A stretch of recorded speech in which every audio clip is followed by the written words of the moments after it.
Welcome to my new video. तो आज के वीडियो में हम देखेंगे कि यूएस का एजुकेशन सिस्टम कैसे होता है। यहाँ पर सिर्फ लेक्चर अटेंड करो, असाइनमेंट सबमिट करो तो आप पास हो जाते हो, या फिर आपको बहुत सारे एग्ज़ाम देने पड़ते हैं, अप टू डेट रहना पड़ता है, या फिर रट्टा मार के एग्ज़ाम देनी होती है, या फिर बहुत टफ एग्ज़ाम होती है, या फिर बहुत सिंपल होता है। किस टाइप का एग्ज़ाम पैटर्न होता है, पूरा मतलब हमारा सेमेस्टर किस तरीके से प्लान होता है, ये सारी चीज़ें हम देखेंगे इस वीडियो में। तो जब मैं यूएस में आने का सोचती थी इंडिया से, तब मैं पूछती थी कि यूएस का एजुकेशन सिस्टम कैसे होता है, वहाँ पर कैसे पढ़ाई करनी होती है, क्या होता है। मुझे बहुत टेंशन रहता था इन सारी बातों का कि मैं सब कुछ मैनेज कर पाऊँगी, नहीं मैनेज कर पाऊँगी। तो मैं लोगों को पूछती थी, तो मतलब जिन्होंने यहाँ पर पढ़ाई की है वो बोलते थे कि बहुत ईजी होता है, इंडिया जैसा टफ नहीं होता, सब कुछ आसानी से हो जाता है। और कोई लोग बोलते थे कि बहुत ही ज़्यादा टफ होता है यहाँ पर पढ़ना, मतलब बहुत पढ़ाई करनी पड़ती है। तो अभी मैं मेरा रियल एक्सपीरियंस, जो मैं अभी यहाँ पर आके रियल एक्सपीरियंस कर रही हूँ, तो ये सारी मैं पूरी रियलिटी आज आपको बताऊँगी। तो मैं मेरी एक्सपीरियंस से आपको बोलूँगी कि यहाँ पर ऐसा नहीं है कि बहुत सिंपल होता है यहाँ का एजुकेशन, और ये भी नहीं बोलूँगी कि बहुत ही ज़्यादा टफ होता है। पर हाँ, यहाँ पर पढ़ाई तो करनी होती है, तो बहुत ही ज़्यादा टफ भी नहीं होता जैसे अपने यहाँ पे गवर्नमेंट जॉब वगैरह की एग्ज़ाम होती है। इतना भी ज़्यादा टफ नहीं होता, पर इतना ईजी भी नहीं होता।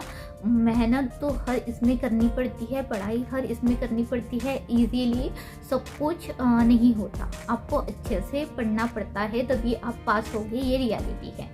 तो यहाँ पर जब भी अभी तक मैंने जितना भी ऑब्ज़र्व किया है, मेरे फ्रेंड्स को जितना पूछा है, तो यहाँ पर कैसा है कि एमसीक्यूज़ वगैरह होते हैं, क्विजेस होते हैं, असाइनमेंट होते हैं, अटेंडेंस होती है, मिड टर्म और फाइनल टर्म, ये सब कुछ होता है। तो ये सारा मैं एक्सप्लेन करूँगी कि ये क्या होता है, कैसे होता है। तो पर ये सारी चीज़ें होती है, और मैंने अभी तक जितने भी लेक्चर लिए तो सब में ये सारी चीज़ें कॉमन थी। मतलब ऐसा कुछ भी नहीं था कि बस आप असाइनमेंट सबमिट कर दो स्टूडेंट और फिर पास हो जाएंगे। मेरे हर सब्जेक्ट में मिड टर्म थी, फाइनल टर्म थी, सब कुछ था। पर ये जो पैटर्न जो है ना, थोड़ा सा प्रोफेसर के ऊपर डिपेंड होता है, तो वो प्रोफेसर चेंज कर सकते हैं।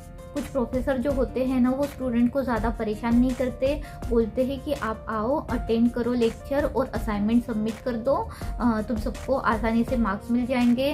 तो किसी प्रोफेसर का ऐसा होता है, एक तो तुम असाइनमेंट सबमिट करो या फिर एग्ज़ाम दो, तुम्हारे ऊपर डिपेंड है। पर मैं इतनी लकी नहीं हूँ कि मुझे इतने अच्छे प्रोफेसर अभी तक नहीं मिले हैं। तो यहाँ पर ऐसा है कि क्विज़ होते हैं। क्विज़ मतलब क्या होता है, बस कुछ क्वेश्चन वगैरह होते हैं, उसके आंसर देने होते हैं। तो ये जो होता है, कभी कभी सरप्राइज क्विज़ हो जाता है, तो या फिर कभी कभी प्रोफेसर ऐसे 2-3 दिन पहले बता देते हैं कि नेक्स्ट लेक्चर में आपका क्विज़ रहेगा, तो आप पढ़ के आ जाओ। तो इस टाइप का ये क्विज़ का पैटर्न होता है।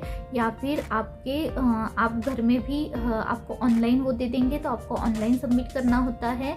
तो हर प्रोफेसर के ऊपर ऐसा डिपेंड होता है। तो नेक्स्ट जो है असाइनमेंट, जो भी आपको क्लास में पढ़ाया है ना, उसके रिलेटेड कुछ क्वेश्चन पूछेंगे, कुछ प्रॉब्लम देंगे।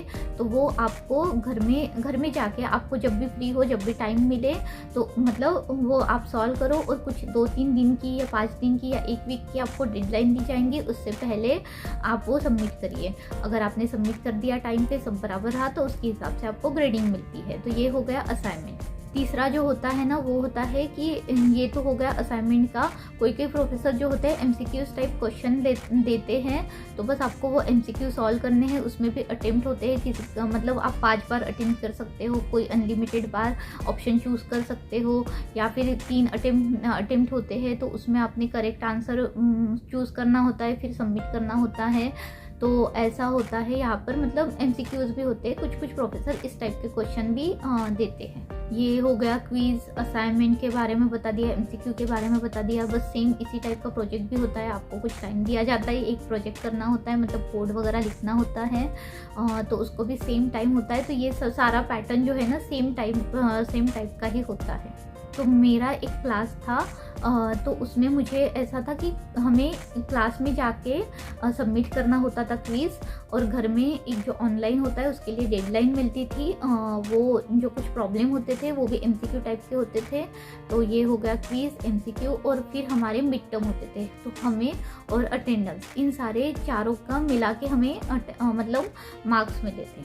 दूसरे प्रोफेसर जो थे हमारे, उन्होंने वो बस हमें असाइनमेंट देते थे और उन्होंने पेपर लिए थे हमारे। तो हमारे 3 पेपर लिए थे, तो उन्होंने बोला था कि जो भी 2 बेस्ट पेपर में आपके मार्क्स आ जाएंगे वो हम कंसिडर करेंगे। तो थर्ड जो प्रोफेसर थे ना, वो हमें पहले से बता देते थे कि नेक्स्ट टाइम तुम्हारा क्विज़ है। कभी कभी सरप्राइज क्विज़ भी लेते थे, घर में असाइनमेंट भी देते थे, और मिड टर्म और फाइनल टर्म भी था। तो ये थोड़ा टफ था हमारे लिए वो वाला सब्जेक्ट। तो ये ऐसा था, और उसमें भी परसेंटेज थे कि आपकी मिड टर्म के परसेंटेज 30% आपके कवर होगा, मतलब मार्क्स टोटल मार्क में।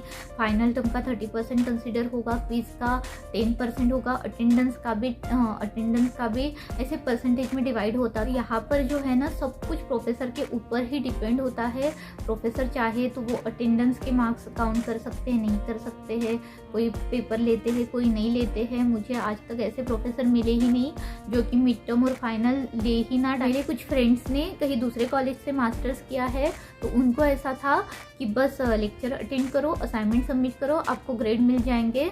तो बहुत सारे लोगों के कॉलेज में ऐसा भी होता है। तो ये सारी जो चीज़ें होती हैं ना, प्रोफेसर के ऊपर डिपेंड होती है। यहाँ पर एक ऐसा होता है, सारे कॉलेज में यूएस के आपको 3 GPA मेंटेन करना होता है। अगर आपने 3 GPA मेंटेन नहीं किया तो आपको कॉलेज से निकाल सकते हैं, मतलब आपको डिसमिसल आता है, या फिर आपको कॉलेज चेंज करना पड़ता है, या फिर इंडिया वापस जाना पड़ता है।